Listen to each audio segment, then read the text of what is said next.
I now call the meeting of the RTA Organizational Services and Performance Monitoring Committee to order.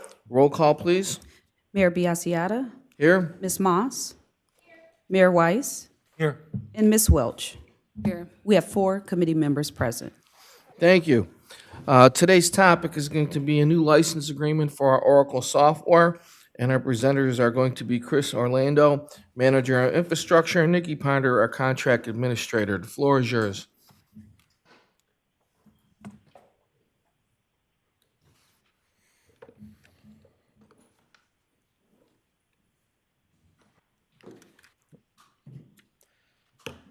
Good morning, Mayor Biassiata, committee members, members of the board.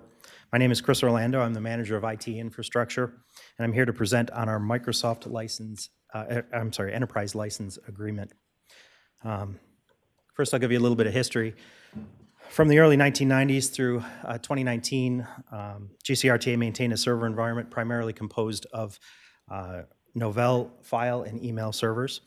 Throughout most of this time, we also maintained a Microsoft enterprise agreement covering Microsoft products on PCs and laptops. In late 2019, due to waning support for Novell products and an increased demand for Microsoft compatibility, a strategic decision was made to standardize on Microsoft as our preferred platform for both servers and endpoints.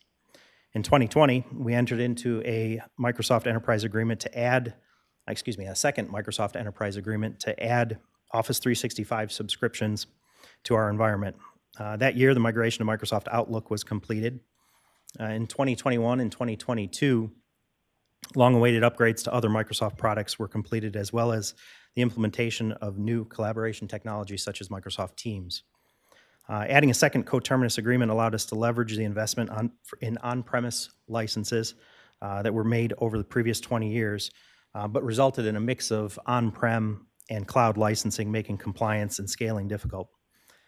As with much of the industry, fewer and fewer Microsoft product licenses are available outside of a subscription model.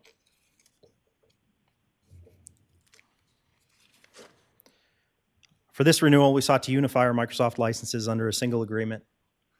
This allows us to standardize and reduce the number of license types, take advantage of advanced security for all users, increase our total quantity of licenses to accommodate employee turnover and seasonal employees, and take better advantage of new software features and functionality.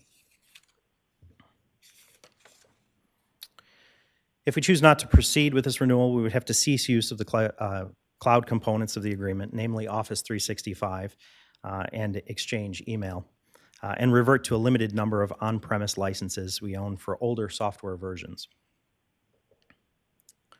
And now Nikki Ponder, our contract administrator, will give an overview of the procurement. Good morning, Mayor Biassiata, chair members and members of the board. My name is Nikki Ponder. I'm a contract administrator of the procurement department. Our procurement overview outlines section of the Ohio Revised Code 306.43H4, which provides political subdivisions within the state of Ohio the opportunity to participate in contracts executed by the state of Ohio Department of Administrative Services. The Microsoft Enterprise licenses will be purchased from Dell Marketing LP through the state of Ohio, DSA Department Cooperative Purchase Program under State Contract 0A152. And this is our cost breakdown per year. They are all not to exceed. Year 1, $787,140.12. Year 2, $895,096.92. Year 3, $922,881.70, totaling a 3-year not to exceed $2,605,118.76.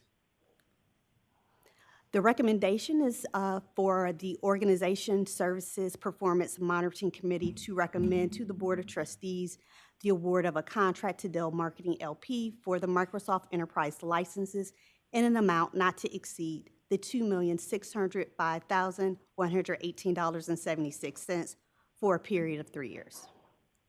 Any questions? Yes. 2 million for a 3-year period. How does that compare to the previous contract? I'm sorry, my microphone was not on. The question was that the 2.6 million for the 3-year period, how does that compare to the previous 3-year period for a similar license? I don't have it with me. I actually have that information. This is Melinda. This is the first time we've entered into a 3-year. The previous contract was for a year and a half, and we purchased it under $1,050,588. And then the previous year was for, let me see, I'm sorry. I'm trying to get through and then in 2016, we purchased it in $454,903, but that was for a 4-year contract. Does that answer your What was the questions? 4-year contract? It was $454,903 a year, A year. correct? Just for clarification, we had an existing enterprise agreement that covered our on-prem licensing. And in 2020, when we decided to adopt the Office 365, the second enterprise agreement was added. Very unusual that Microsoft allowed us to enter into a shorter term agreement to make it coterminous with our existing agreement. So this is the first opportunity we've had to combine those two agreements into one. Understood. Any other questions for the presenters? Hearing none, I'll move to, can I get a motion of approval for Dell Marketing LP licensing, a Microsoft Enterprise License Agreement with Dell Marketing LP for an amount not to exceed $2,605,118.76. Motion to take it to the full board. Do I have a second? I will second it. All in favor? Aye. Aye. Any against? The motion's carried. Thank you. This will go to the full board at the next meeting. Thank you very much. Thank you. Can I get a motion to adjourn this committee? I just wanted to also note that this was Nikki Ponder's first presentation, so I like to recognize my new employees in the department. She was promoted a few months ago, if you remember, and this is her. She was promoted out of the budget department, and now she's in with us. So I just wanted you to know that. Congratulations, Nikki. Can I get a motion to adjourn this committee? So moved. Second. All in favor? Aye. Committee is adjourned.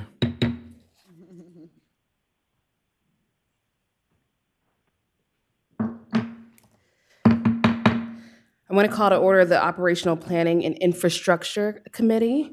Teresa, roll call, please. Ms. Welch, Present. Ms. Moss, Here.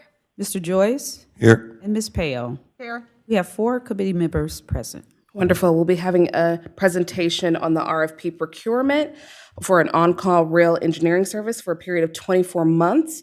Presenters Chris Kopik, for the engineering project manager for TRAC, and Lou Catalucci, contact administrator, and then construction and engineering department. Thank you.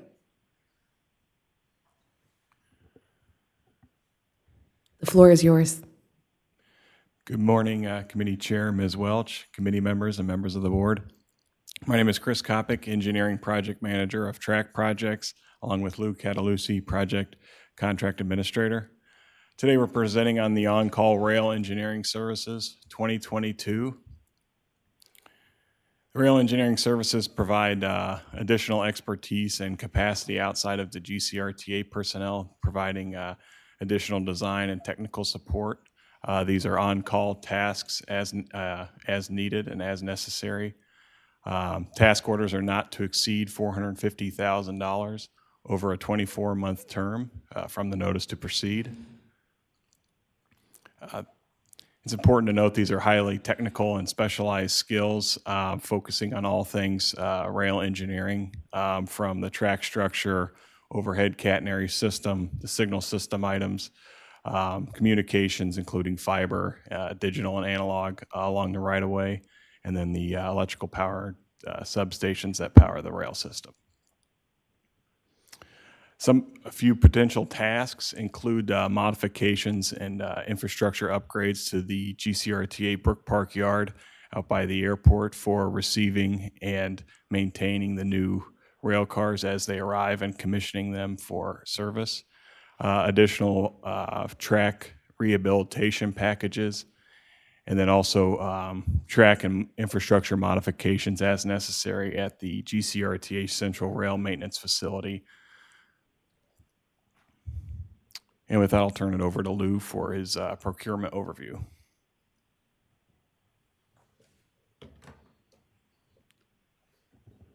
Good morning. I'm Lou Catalucci, the contract administrator for this project. This request for proposal was issued April 4th, 2022, was accessed on the GCRTA website by 37 interested parties. That includes primary consultants, sub-consultants, and bid houses. One firm submitted a proposal, and one firm was interviewed.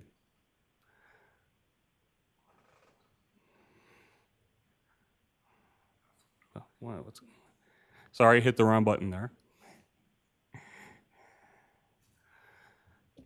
This was a Brooks Act procurement, which has two parts. First, we do a technical evaluation, and then if we deem the proposer to be technically qualified, we bring them in for an interview.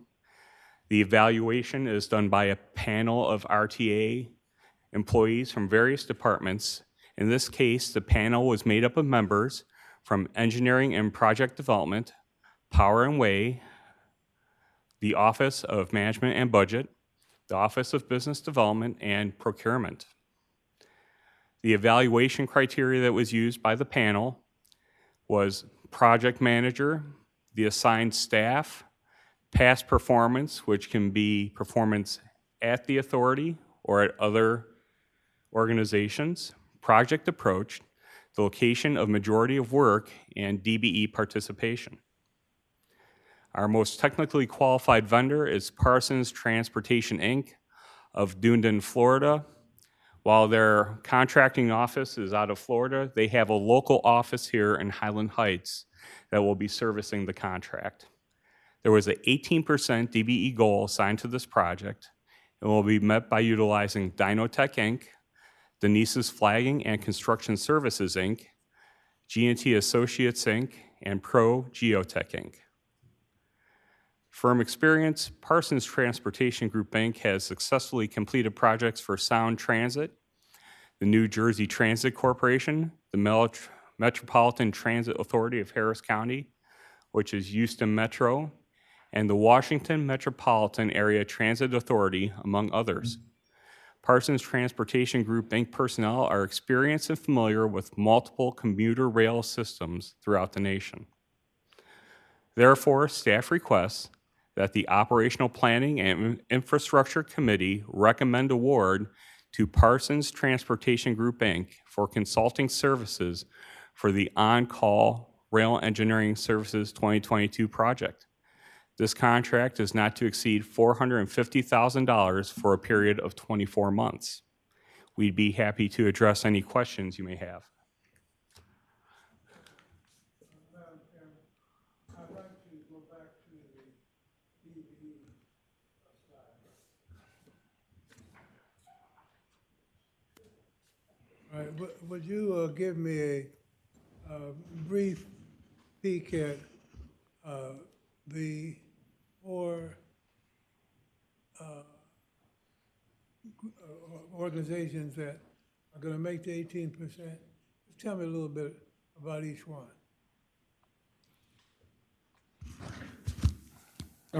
Excuse me, this is Carl Kirk and Reverend Lucas. Can you repeat the question, please? Can you move his mic up a little bit? If I may, Reverend Lucas. So Carl, the question, which probably would be centered toward your expertise, would be the four companies that are comprised of the 18% DBE goal. Reverend is requesting a little bit of a bird's eye view of each one of those companies, a quick summary.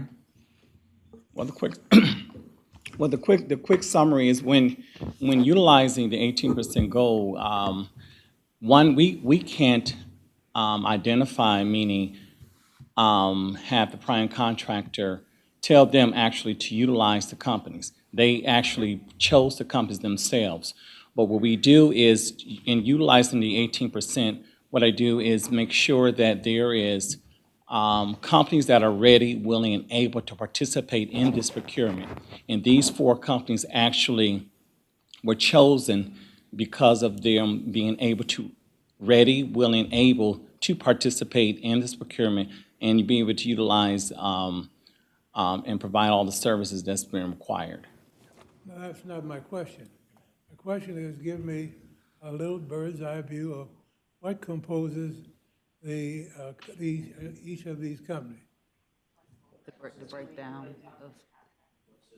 So I know like Denise's flagging provides flagging services along the right of way. So that's, Let me start again. Who is Denise? Who are the workers? That's what I want to know. I don't really know the background. Denise's flagging is a local company in the Cleveland area. I know GNT is also a local company. They provide like surveying support. You know what I'd like to do? Because So- I see what you're not, but this is what we wanted to do. I want you to move ahead and move to committee if you wish, Madam Chairman. But at the board meeting, I'd like to have a little bird's eye view about who are the people that make up these 4 companies. All right? Reverend Lucas, I have that information. I can have it readily available, which is actually listed out on the B3 participation plan. Each company and each ethnicity of each individual that's participating, and I do have that information ready and available. We'll have that ready before the next meeting, but we'll also be prepared to go over it before the vote. Yes. Thank you. Can you discuss a little bit about how we've moved from 24 potential applicants to 1 so people can understand a little bit about the competitive market around these RFPs? So we send this out to firms that we believe have the capacity to do the work. And I did do a survey with some of the firms to find out why they didn't propose. And a lot of it has to do with the fact that as far as an electrified rail system, we're not one of the big boys like a New York or a Chicago. So a lot of these engineering firms, they have rail engineers, but they're located in these larger metropolitan areas, you know.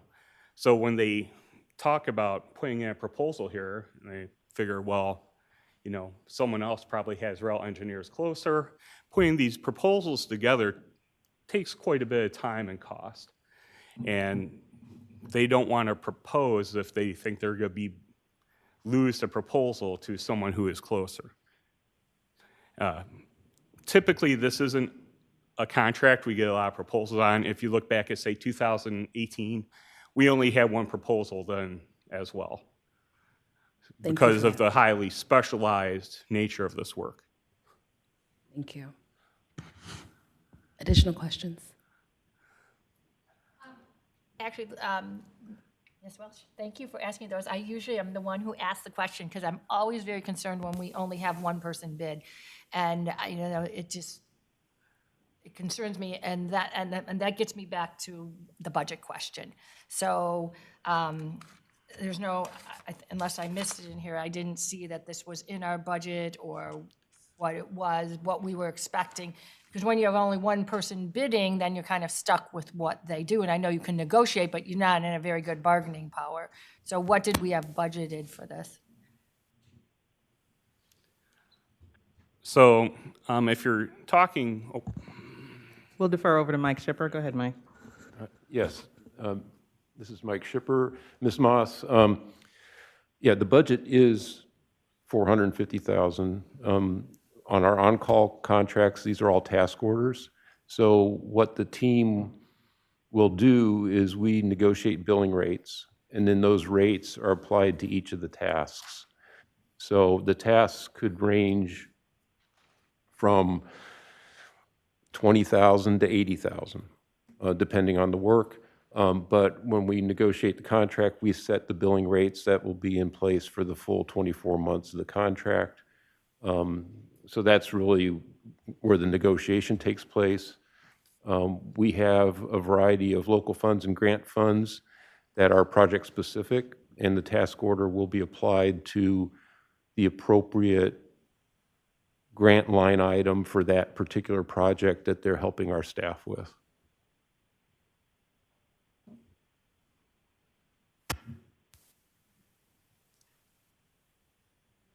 Any additional questions? Yes. I'm hearing that this is new high technology, and I was just overlooking at the project overview, and I understand that they are also providing construction support services. So is our staff equipped for this new high technology, or is there a need of some sort of training or just reviewing what the new technology is so that they're capable of supporting it at a certain, without having to engage the organization? I guess it would be more technology in the way of computer software that the consultant might have, and then they would develop the design packages for our construction projects, and so not necessarily high technology like we're not receiving any high technology, just utilizing their capabilities to be able to model some of these items. Yeah, certainly our on-call consultants are definitely more efficient at plan production than my staff is, if we have to produce a lot of plan sheets. So that's more of the technology. Our rail system is actually pretty old technology. And that's one of the issues we're having with some of the consultants is that, to have consultants that have experience with our catenary system, with our power system, and with our signal system. So, but they do have some technological advantages over our staff when it comes to the actual plan production.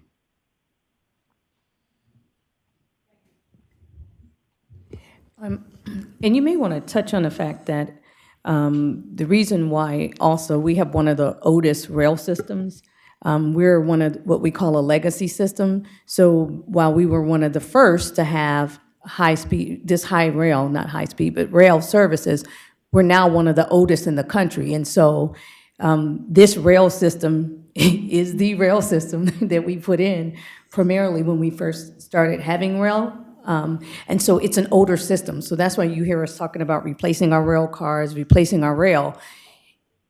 Our current team and maintenance have been doing a really good job of maintaining it, but it's so old, nobody really wants to touch it. That's why the procurement, each time we go out for this on-call service, we generally only have one person bid on this. And I don't know if India or Mike or anybody want to add some more to that, but that's just a little bit of the historical knowledge. We're like Boston and New York, where we have those older legacy systems and our stuff is old, and it takes a little bit more higher level expertise of somebody who knows how to help us maintain it until we can replace it.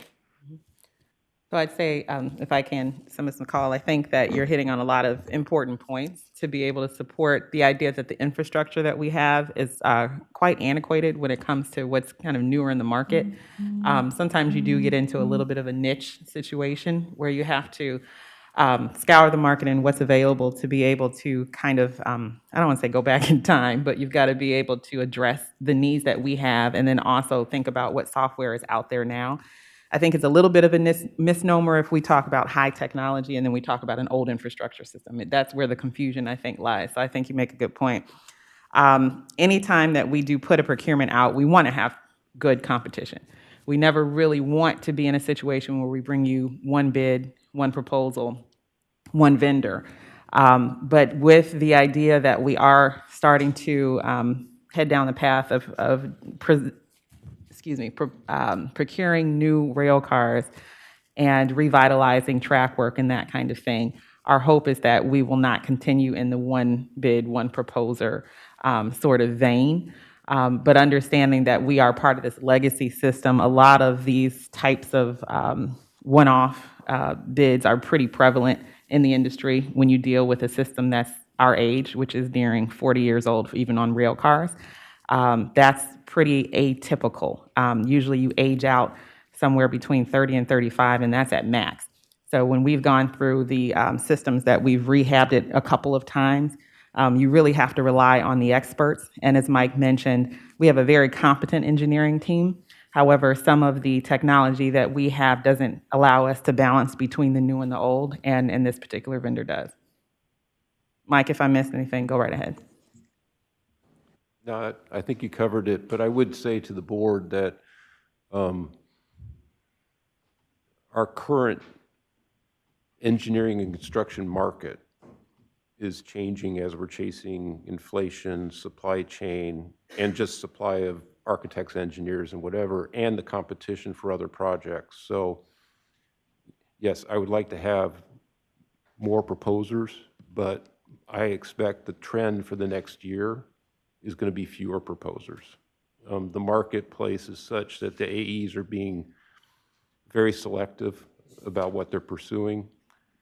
And again, with us being the only rail property in Ohio, some of our consultants that we've used are getting out of the rail business and more in the highway and bridge side of their transportation businesses. So I wouldn't be surprised if we're going to be in a 1 and 2 proposer situation for the next 8 to 12 months and some of the stuff until the economy, volatility, and the full IIJA program gets implemented.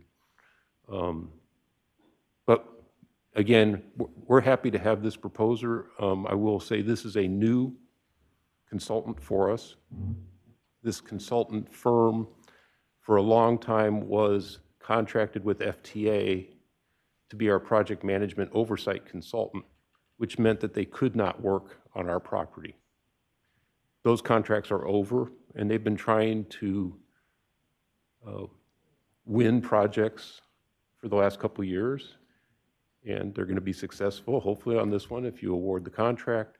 So having another prime consultant working for us is actually a good thing. So we are looking forward to it, and we'll see how they perform for us if they're given that opportunity. Thank you. Any additional questions? All right, can I ask for a motion to move the RFP procurement for an on-call rail engineering service for a period of 24 months to the full board? So moved. May I have a second? Second, Luz. All in favor? Aye. Any opposed? The RFP procurement will go to the full board. For our next presentation, we have an IFB procurement for a light rail track rehabilitation replacement of the East 75th interlocking. Presenters Chris Kopik, with Engineering Project Manager for Track, and Jonathan Lawley, Program Contract Manager. You have the floor. Good morning, Committee Chair, Ms. Welch, committee members, and members of the board. My name is Chris Kopik, Engineering Project Manager of Track Projects. I'm here to present today on the light rail track rehabilitation project. This is going to be the phase at East 75th Street interlocking. So just kind of a location, project location. This is on in between Opportunity Corridor and Kinsman Avenue at East 75th Street on the light rail, the blue and green lines, as it leaves the East 55th Street yard and heads out towards Shaker Square. This is kind of tying in the final piece of our trunk line and light rail rehabilitation from Kinsman up to Shaker Square. So this is the kind of final piece. Along with this project, service impacts, the blue and green lines will be shut down for a period of 6 weeks in the summer of 2023. 67-hour replacement bus service will be provided for the blue and green lines during this outage. And the engineer's estimate was $3,210,000. Some of the improvements with this project is the replacement and renewal of 6 turnouts, 3 crossovers, which allows the trains to move from one track to the other. So in this location, we have the eastbound main, the westbound main, and the test track which is our kind of main entrance and exit point for the light rail into and out of East 55th Street Yard. So it's a crucial interlocking, and this is signalized interlocking. With this, it will be an installation of 1,200 linear feet of new rail, 115-pound rail. And this is as we move towards a unified rail section. A lot of the rail on the light rail system was 100-pound rail, which increases inventory costs and maintenance, makes maintenance more challenging. So this 115-pound rail section is a more uniform rail section across the transit industry.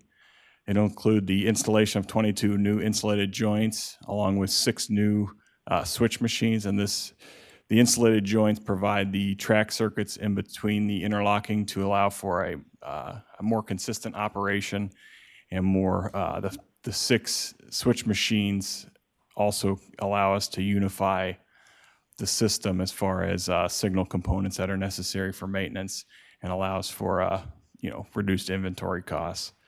And while we're doing this interlocking, we are replacing all of the field signal cabling from the signal bungalow out to the track section. Just while we're in this area, this cabling is from the 1980s. So upgrading that side of things as well will help to increase revenue service, reduce interruptions, and increase revenue service on-time performance. And then finally, there'll be a new grade crossing that will be installed at the Kingsbury Y track, which was installed as a part of Opportunity Corridor, and it'll allow us to set rail equipment on and off at this location, which will allow access into this work zone without impacting revenue service. Just a picture. So as I mentioned, Phase 1 and Phase 2 was a replacement from Kinsman Avenue up to Shaker Square with the 115-pound rail. This picture here is looking westbound, and at the signals there is where we ended the previous project with new insulated joints at those signals. So we'll be replacing everything west of those signals with the turnouts there on the left-hand side of the picture. We've skipped this in previous projects because of the signal design that was necessary to go along with this project, and some of the lead times with switch machines and turnouts. And just another picture showing the kind of middle of the interlocking. You've got the eastbound track on the left side. In the middle is the westbound main, and then the test track, which is the area used to get in and out of the yard at East 55th Street. And with that, I'll turn it over to Jonathan Lawley with the Procurement Overview. Good morning, Committee Chair, Ms. Welsh, committee members, members of the board. I'm Jonathan Lawley, Program Contract Manager in Procurement. The invitation for bid was issued on May 16th, 2022. 19 parties, including subcontractors, reviewed the package. 2 firms submitted a bid. The lowest responsive and responsible vendor for this project is Delta Railroad Construction Incorporated. They come out of Ashtabula, Ohio. There's a 10% DBE participation goal on this project, and will be achieved through using Cook Paving and Construction, Garcia Surveyors, Denise's Flagging and Construction Services, as well as Intelligent Polymer Solutions, LLC.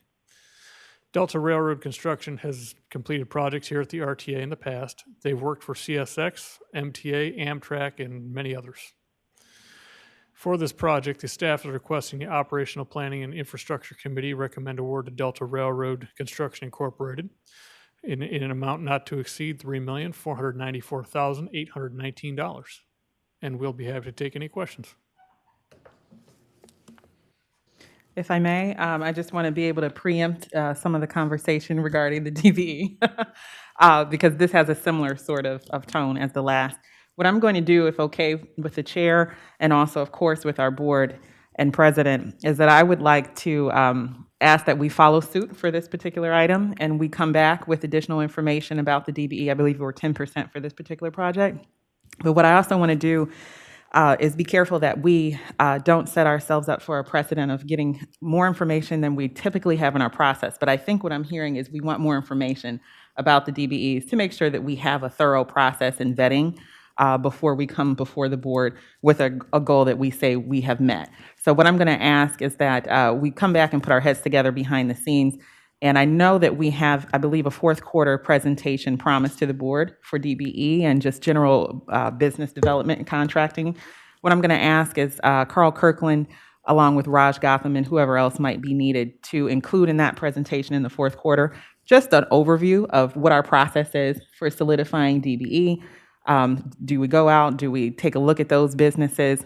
What our general process is currently, so that the board has a little bit of a higher confidence level in our ability to meet that percentage, and that we also explain to the board how we have a criteria for those vendors that are the prime, if you want to call it that, to be able to subcontract with those vendors that would meet that DBE. So I think if we can come back to you in the fourth quarter with that, but we will have the detailed information that you're asking for before the vote later on in the month. If that works, we'll go ahead and do it that way. Yes, thank you. Can you explain a little bit about what the timeline for this looks like? I know this is an exciting project, and it's going to be very beneficial to our city. So I just want the public to understand what it looks like to go from this procurement to completion. Sure. So with this project, it'll be summer of 2023. It's not exactly identified yet, as it'll align with other projects, but basically once we get the notice to proceed, the contractor will begin working on engineering drawings for the turnouts, as those are the longest lead time item. So I think we're looking at like 45 weeks right now for the lead time on just the turnouts, and then they'll begin also ordering this year the switch machines, the cabling, all necessary. They'll get all their kind of submittal work done, and then it'll kind of be a waiting period until 2023. Once everything arrives and is set to begin, we'll start the 6-week outage. And during that time, removing all of the turnouts, removing the old ballast, installing a lot of that. And then there's a lot of signal testing with this particular project with the new signal cabling and the new switch machines. There's some modifications in the bungalow itself. So there's a lot of work kind of packed into those 6 weeks. And then at the end of the 6 weeks, ready for revenue service. And yeah. Thank you. Any additional questions? Through the chair, I'm just wondering, Chris and Jonathan, glad to see they were close on the engineering estimate delta, but any idea on the spread with the railworks bid amount, why there was such a spread between the two? Maybe I can address that. Mr. Joyce, again, this is Mike Shipper. All of our vendors know our rules in terms of awarding. So we do find that if a vendor knows they're going to exceed our estimate by 10%, we definitely do not get their best number if they're going to turn in a number. And many of them will turn in a number that far exceeds our estimate to see if, again, if they're the only one that throws in a really high number, that we may, when we go out to rebid it, move our estimate up significantly. So there is a little gamemanship going on when someone knows they're going to be above 10. If someone is above 10 and their real number is 11 or 12, they won't expose that number to the rest of the bidding community. So I think in this case, that's why there's such a differential. They knew they couldn't get within the 10%, so they put in a pretty significant number. Fortunately, our recommended bidder obviously believed they could do the job under the 10%. So even though it exceeds our estimate, it is still within our ability to award, and I would highly recommend that we award the contract, given the inflationary situation we're in and the long lead time, to obtain the materials to do the work next summer.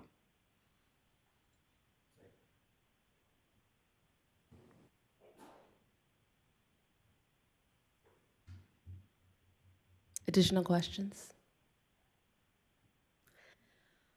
All right, do we have a motion to move the IFB procurement to the full board?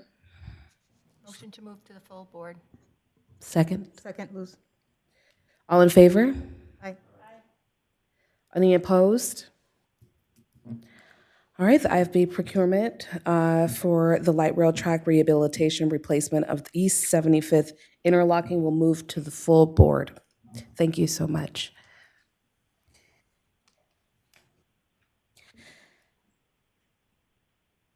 Next up, we have the proposal for the FY 2022 General Fund Amendment and the FY 2023 tax budget. The presenter will be Caroline Young, Manager of Budget. You can have the floor. Thank you. Good morning, Chair Welsh, committee members, and officers of the board. My name is Caroline Young. I am the manager in the Office of Management and Budgets. Today, I will be presenting the 2022 proposed general fund amendments, as well as the 2023 tax budget. For the agenda today, we'll go over the 22 requests for proposal to amend the general fund for 2022, the 2023 tax budget, and then we'll request to enter a public hearing and open for public comments.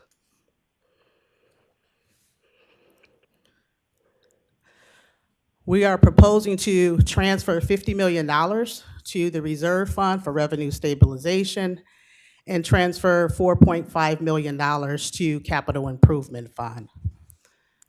The transfers to reserve fund for $50 million will eventually be transferred back to the general fund in future years to ensure that we have a 1-month operating reserve, which would be in line with our current financial policy.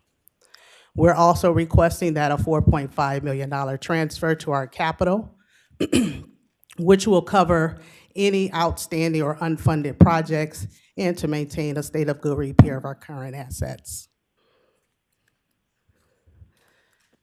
The proposed 22 amendment for $54.5 million transferred to other funds is a total expenditure adjustment increase and estimating $54.5 million for the amended budget. We're expecting $22.38 million as our estimated available ending balance for 2022. Are there any questions regarding the proposed amendments before I move into the 2023 tax budget?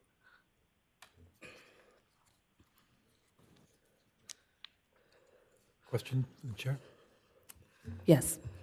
Could you just go back to the slide where, yeah, so how much, what was the current budget was I'm looking at the transfer to capital.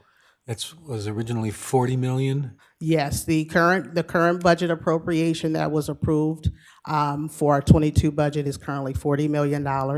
We're requesting a $4.5 million increase transfer to our capital improvement fund. And just for the staff or India, I guess, is that just as a result of either project overruns or additional work that was done in conjunction with our capital budget? This is an adjustment to make up for that? So the 4.5 would be an adjustment for any overruns for projects that may come in over. So sometimes on our capital projects, they have a 10% contingency that we may have to cover those shortfalls for. Got it. And we expect that number to be sufficient for the balance of 2022? We're hoping. It's an estimate. We're hoping. Yeah. Gotcha. Okay, yes. Thank you. Very good question, Mayor Weiss. I think it's appropriate given the nature of the inflationary market we're in. But yeah, that's a stab at trying to accommodate for that, given the history that we've had in recent projects. We're hoping that would be able to suffice based on the history that we've had over the last couple of years. Yeah, I was just curious because if it was a new project, I was just curious what that would have been as opposed to modifications for existing work that was already budgeted. Okay, thank you. No problem. Thank you, Mayor. Okay. All right. The tax budget is the initial analysis and forward-looking documents towards estimated revenue for our next fiscal year. This is a first step and valuable tool that we utilize in our budget development project process.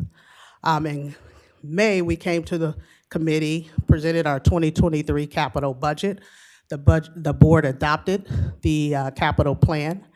During that time, we came to you early to ensure that our budget was aligned with NOACA, ODOT, and FTA's planning schedule. This is to ensure that we have sufficient funds available for us come 2023 for our capital projects. Today, we are here presenting the 2023 tax budget. We'll request that the committee recommend to the full board for adoption on July 26, 2022. We'll begin planning our operating budget in August. We'll come to you in November presenting our general fund budget, which will consist of our operating budget as well as transfers to other funds. We'll also request for a public hearing at that time.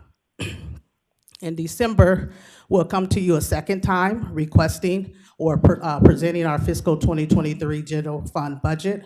We'll request a second public hearing and request for a recommendation to the full board for December 20th, 2022.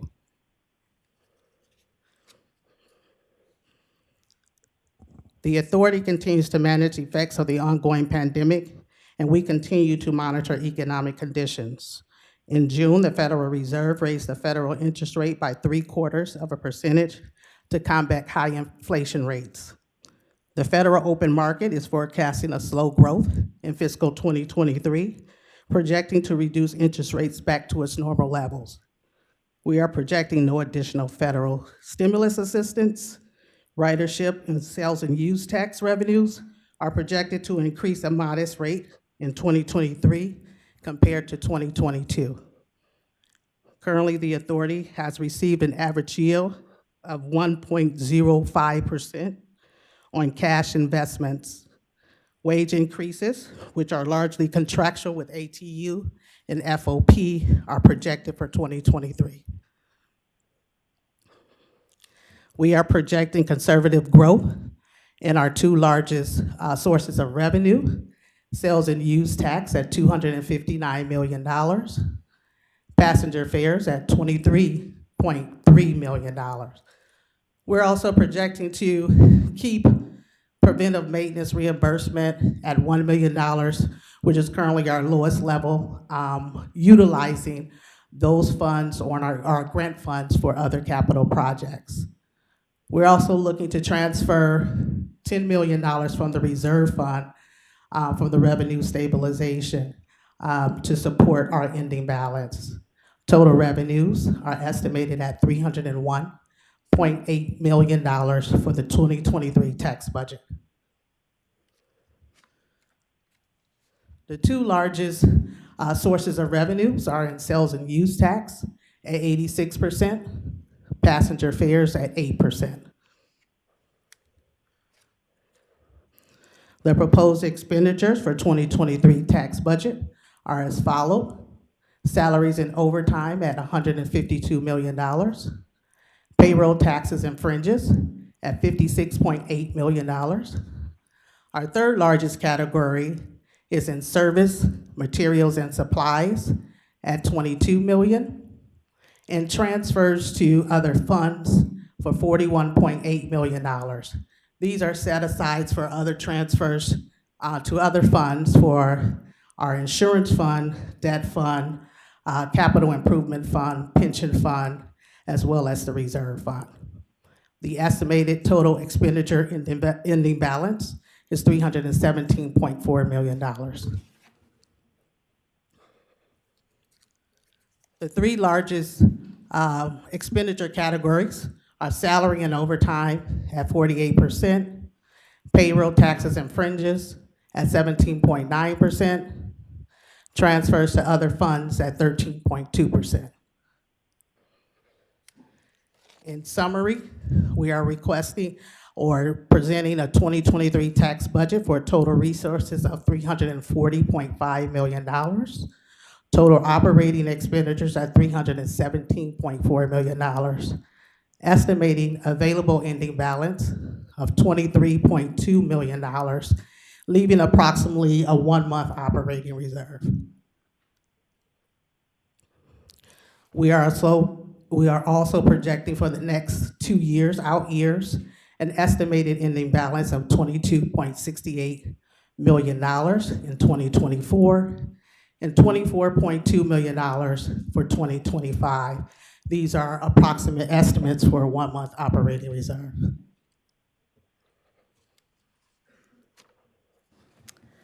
Are there any questions? Any questions from the committee, board? Yes, Karen? Microphone. We have no callers. Okay, I beg your pardon. Yes. Okay, so I'm looking, and I was looking at mine last night, and there's one of them that doesn't have a label in it. So in between, on the one that I have is slightly different, I think. But there is a piece of the pie that doesn't have a little arrow to it. So if you'd like for me to go around the pie, Karen, Mrs. Moss, I can do that for you. Wait, let me just, so we have No. fuel, and then that little yellow one is utilities, and then the next one is inventory. It's different than what, I guess, what we got on our package. So it's that inventory, service, maintenance, purchased, other. For some reason, in the one the book that we have, there's an extra piece of the pie, and I was wondering what that is, but I don't know that. Inventory and. I believe the chart is on page 5. See what I'm saying? Where's this one go to? That's utility, so which was?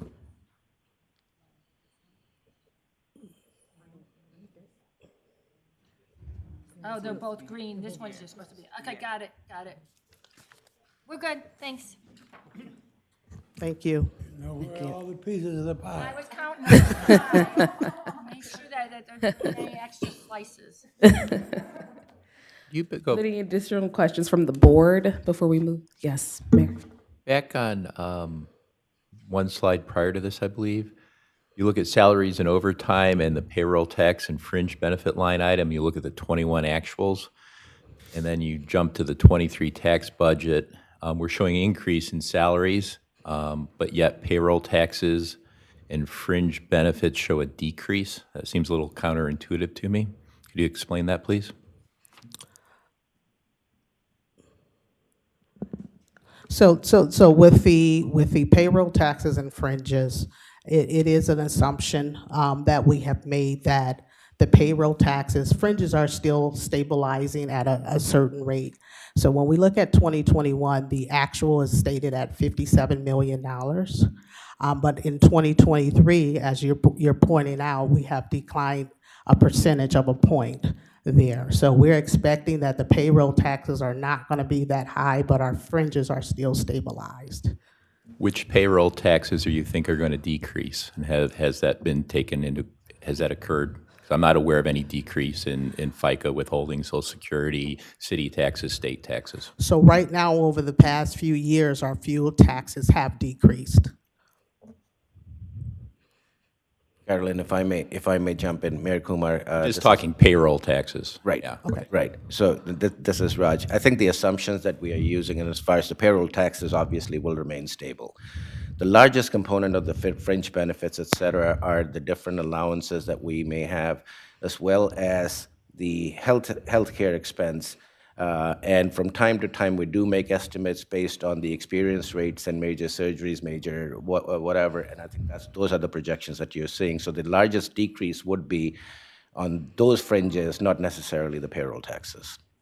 So you're thinking more on the fringe related to healthcare? Correct. Okay. And remind me of how's our insurance work? Are we self-insured for? We are self-insured. Okay. So you're just looking and projecting out based on past claims and okay. That is beautiful. Thank you. Any additional questions from the committee or board before we? All right, may I have a motion to suspend the committee meeting and move to public hearing? Motion to suspend the committee meeting for a public hearing. Second, Luce. Thank you so much. Now we can open up for public hearing. Teresa? Thank you. This is the official public hearing on the proposed 2023 tax budget for the Greater Cleveland Regional Transit Authority. The information for the 2023 tax budget has been made available for public inspection on the authority's website, Twitter page, and Facebook page. Public notice of this hearing has been given by publication of legal advertisement in the Cleveland Plain Dealer on June 26, 2022, and the Call-in Post on June 23rd, 2022, as well as by posting of notice in the first floor lobby of the authority's main office building. Notification was also given RTA Facebook page, Twitter page, and on the internet website. Notification was given on these sites on how to virtually attend the committee meeting, the public hearing, the board meeting, and how to submit a comment for public hearing. The 2023 tax budget was presented to the Operational Planning and Infrastructure Committee of the RTA Board of Trustees on July 12, 2022. The 2023 tax budget is the initial analysis and forward-looking document towards estimated revenues for the next fiscal year. This is the first step and a valuable tool in the budget development process. The 2023 tax budget estimate revenues at $340.5 million. Sales and use tax receipts are projected to increase by 2.5% as the authority continues to rebound from the COVID-19 pandemic. Total passenger fares are budgeted at $23.3 million, an increase of 1% as growth in ridership continues to increase. Reimbursed expenditures include operating reimbursement for preventive maintenance, force account labor, and other miscellaneous reimbursements. For the 2023 tax budget, reimbursed expenditures are projected at $5 million, $1.0 million for preventive maintenance, and $4 million each for capital labor and other reimbursements. For the 2023 tax budget, the authority continues to keep preventive maintenance reimbursements low so the grant funds can be used for other capital projects. Total expenditures for 2023 tax budget are projected at $317.4 million, which includes $275.5 million for other operating expenditures and $4.9 million for transfer to other funds.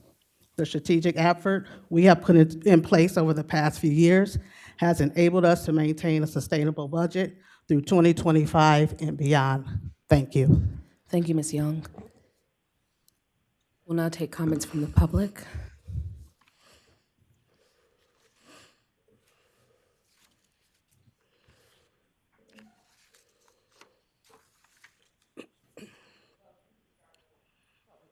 Yes. Do we have any in-person comments? Do we have any on the phone? No callers on the phone. Okay.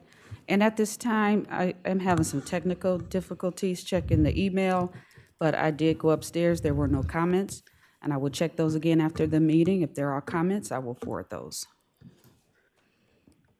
Thank you.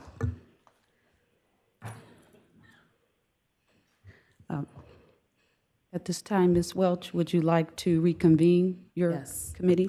May I have a motion to reconvene the committee meeting? So moved. Thank you. Second. Thank you. We will now reconvene the committee meeting. Ms. Young? So we have two separate requests here. Staff requests that the Operational Planning and Infrastructure Committee recommend the fiscal 2022 proposed budget amendments to the full board for approval. Staff also requests that the Operational Planning and Infrastructure Committee recommend the fiscal 2023 tax budget to the full board for approval. Ms. Welch, I believe we will take one item at a time. You can ask your committee for approval. All right. May I have a motion to have the staff request that the Operational Planning and Infrastructure Committee recommends the FY 2022 proposed budget amendment to the full board for approval? So moved, Luz. Second. Second. This has been moved to the full board. May I also have approval to have the staff request that the Operational Planning and Infrastructure Committee recommend the FY 2023 tax budget to the full board for approval? So moved, Luz. A second? Karen, second. This has also been moved to the full board.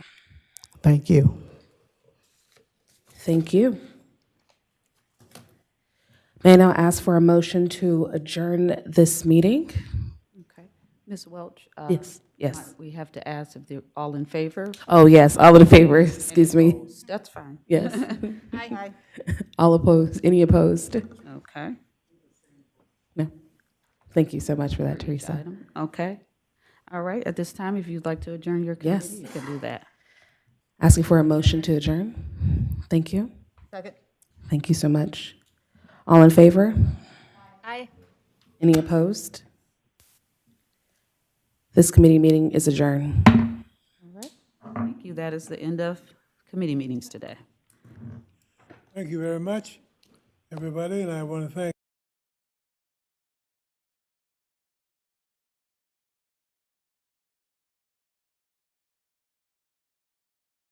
my left and my right and see everybody in their seats. Thank you very much. See you at the next board meeting.